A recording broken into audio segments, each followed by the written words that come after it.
And there is no way that Cindy Anthony would have ever permitted Casey to walk away. So those were Casey's choices. The life that she wanted or the life that she had. And as hard as it is for anyone to imagine, she had to choose between sacrificing two things. The first was her dreams and the life she wanted. And the second was her child. And we submit to you the evidence in this case shows that the choice she made was her child.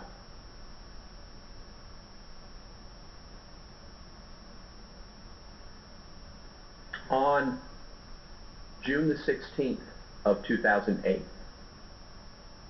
Casey left the house, pretended to leave the house, with Kaylee, and used the tried and true Ricardo excuse. I got to work late. We're both going to spend the night at Zanny's. An excuse she hadn't used based on the evidence since she was with Ricardo. Sounded plausible. It's something they'd done before. Didn't seem strange. She used that excuse both to her father when she left and also to her mother, I believe, in a phone call later that day, or perhaps even the night before. What this tells us about her plan is this. She wasn't going to stay at Tony's with Kaylee because that was not their relationship. So on that morning, Casey knew that she would not be staying at that house, and that neither would Kaylee, because she knew that that night she would be in the arms of her boyfriend and that Kaylee would be dead.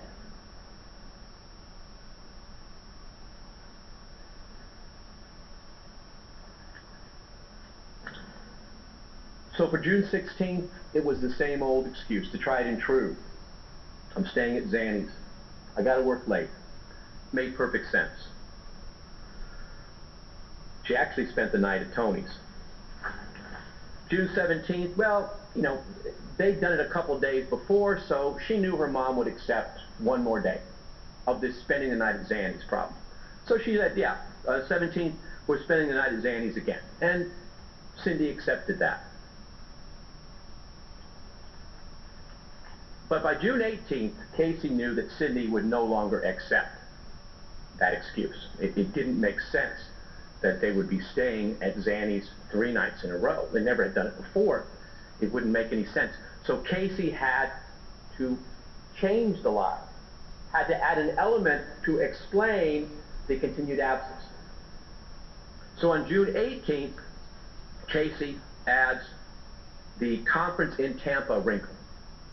Says, well, I've got this conference at this hotel in Tampa, so I'm going to take Kaylee with me, along with Zanny, the babysitter, to this conference in Tampa. But it's not just that. She adds another element, an element that would appeal to Cindy, which is, oh, by the way, there's going to be another mother there with a child the same age. What a great time Kaylee will have. You see, every time you add to the lie, you add to the lie for a reason. Casey's very smart. Casey knows how her mother thinks. She knows she needs to add. So she adds the element of an out-of-town trip to a fun place and another child to play with. A great story. Mom will absolutely buy it. It'll keep Mom off my back for at least a couple more days. While in fact, Casey is staying with her boyfriend Tony, and sadly, Kaylee is in all likelihood in the trunk, dead and decomposing. Put out of Casey's mind as easily as she puts out the truth. Remember on the 17th, and the 18th, is the day. On 17th, Casey's car is seen backed in to the driveway of the Anthony home when no one is home. I believe it's that day or the next day, the evidence showed, Casey goes to the next door neighbor and borrows a shovel. And I would submit to you that the reason to borrow a shovel under those circumstances is because she thought briefly about burying Kaylee in the backyard, just like they buried their pets. Apparently that was too much work for her, so she decided instead to just throw in a swamp. Anyway, so the story on the 18th is pretty good. It buys her a couple more days, so through the 18th and the 19th, she continues to tell her mother, we're having a wonderful time. We're at this conference over in Tampa. She, on the 20th, actually extends it to add Busch Gardens. It's going to be great. We're going to have fun. Kaylee's going to go to Busch Gardens with these other children. They're going to have a wonderful time, and Zanny's going to watch them while at my conference. So it satisfies everything. You know, Cindy's sad that her grandchild is not with her, but she's happy that Kaylee's having such a wonderful time at the theme parks.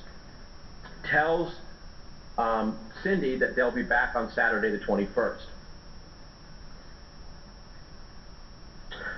21st, she tells Cindy again that the conference is still going on, that they're still at Busch Gardens in Tampa with Zanny, Juliette Lewis, and Annabelle, the fictional people. Now, counsel in questioning has suggested that these people are somehow imaginary in the sense of being not a deliberate fabrication. I would submit to you that the fact that they are deliberate fabrication is established by the fact that while Casey is telling Cindy that she and Kaylee and everybody else are at Busch Gardens, she tells another witness, Maria Kish, who you heard from, that Kaylee is with the nanny at the beach. Because obviously the friend doesn't need to have the story, and she can't very well tell the friend, by the way, I'm in Tampa, because she's standing in front of her. Again, Casey's lies fit the audience and the necessities of that audience.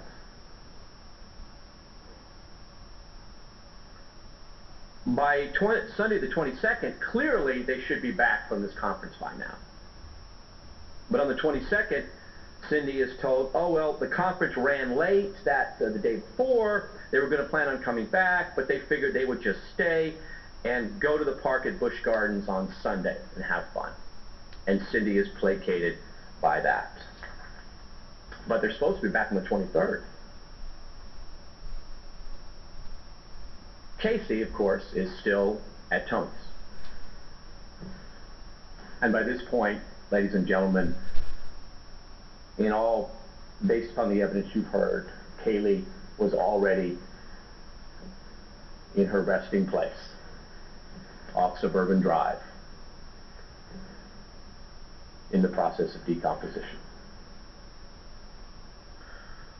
On the 23rd, when they're supposed to be home,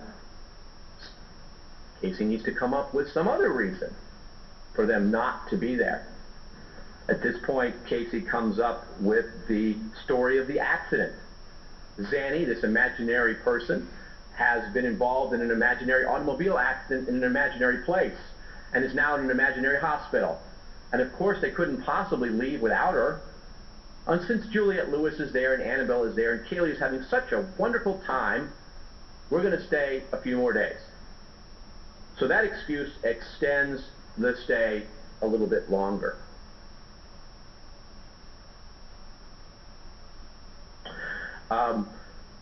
Casey continues to update her mother about the progress of Zanny's imaginary injury and extends the stay even longer. On the 24th, however, she has a problem. 24th is when she comes home and runs into her father. This is the gas can incident. So on the 24th,